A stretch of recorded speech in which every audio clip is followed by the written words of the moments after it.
اعوذ باللہ من الشیطان الرجیم بسم اللہ الرحمن الرحیم الحمد للہ رب العالمین۔ حضرات السلام علیکم ورحمۃ اللہ وبرکاتہ۔ اس دفعہ تعطل کچھ زیادہ طویل ہو گیا، لیکن یہ کہ انفارمیشن جنگ کی اتنی تیزی سے اور اتنی زیادہ آ رہی ہیں کہ ماحول کو سمجھنے کے لیے ناکافی ہوتی جا رہی ہیں۔ تو ابھی تک جو صورت حوال فلسطین پہ مسلط کردہ جنگ کی جو ہے وہ جو آ رہی ہیں، ایک تو یہ 5th جنریشن وارفیئر میں یاد رکھیں کہ جنگ میں جو اطلاعات آ رہی ہوتی ہیں ان میں سے بہت ساری فیک ہوتی ہیں اور لوگوں میں ذہن لوگوں کے بنانے اور بگاڑنے میں اس کا بہت اہم کردار ہوتا ہے۔ موجودہ زمانے کی جو جنگیں ہیں اس میں دو پہلو ہیں، ایک تو جنگ جو فوج لڑتی ہے اور ایک وہ معاشی جنگ جو عوام نے لڑنی ہے۔ تو افواج تو اپنے اپنے حساب سے ہی جنگ لڑیں گی جس کو جب مناسب ہوگا، لیکن جو قوم ہے اس کو تو فوری طور پہ فیصلہ اس نے کیا۔ ہمیں بہت خوشی اس بات کی ہے کہ رسپانس جو ہے پوری دنیا میں بیک وقت ایک جیسا انسانوں کو آیا اور انہوں نے ان کی اشیاء کی جو ہے وہ ان کا مقاطعہ کیا، بائیکاٹ کیا۔ اس میں دو طرح کی باتیں ہیں،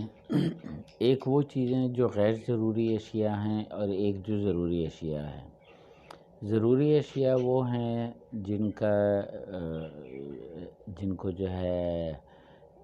مقاطعہ کرنا جو ہے ان کی اکانومی کو ہرٹ کرتا ہے، اور لیکن کچھ ایسے ہیں کہ جب ان کا مقاطعہ کیا گیا تو انہوں نے مہنگائی کر کے اپنے اس لاس کو پورا کر لیا، اور وہ اپلائی کرنے کے لیے ان کے سہولت کار ہر ملک میں موجود ہوتے ہیں، تو وہ ٹیکس بڑھا دیا اور بلز بڑھا دیے اور یہ کر دیا وہ کر دیا، تو جو ان کی کمپنیوں کا لاس ہو رہا ہے اس کو وہ یہاں سے کمپنسیٹ کر رہے ہیں، یعنی جو جنگ بھی ہو رہی ہے اس کو پے کرنے کے لیے ہم سے ہی بل لیے جا رہے ہیں بیان کیے بغیر۔ تو لیکن یہ کہ ہمارے پاس اس کے سوا کوئی چارہ نہیں ہے، ہم اپنے جو بھی ممالک ہیں ان کو یہ قربانی دینی پڑے گی اور اپنے ملک و قوم کی سالمیت کے لیے، تاکہ یہ پورا سرمایہ دارانہ نظام اور یہ فسطائی استعماری نظام جو ہے وہ زمیں بوس نہ ہو جائے۔ اس میں حوثی باغیوں کا ایک رول ہم نے پہلے بھی اشارتاً عرض کیا تھا، یہ تھوڑا پراسرار ہے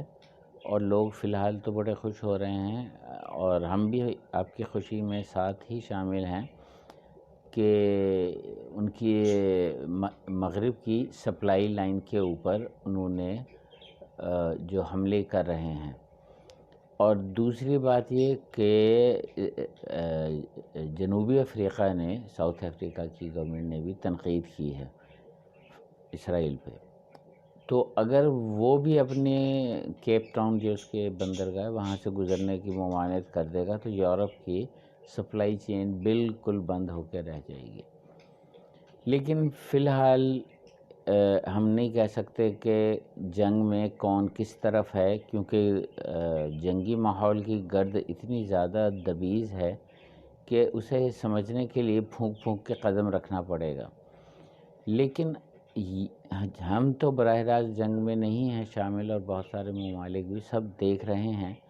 کہ کون کس کی طرف ہے اور کیا کر رہا ہے، کیونکہ عمل جو ہو رہے ہیں بظاہر تو اس میں کسی بھی وقت پینترا بدل کے جسے ابھی ہم اپنا حلیف سمجھ رہے ہیں وہ کسی بھی وقت حریف بن سکتا ہے۔ تو اس لیے سب لوگ بہت چوکنے ہیں اس وقت اور پھونک پھونک کے قدم رکھ رہے ہیں۔ تو عوام اور آپ لوگوں سے بھی گزارش ہے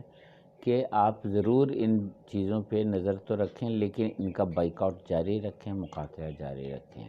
آپ کی سماعتوں کا بہت شکریہ۔ السلام علیکم ورحمۃ اللہ وبرکاتہ۔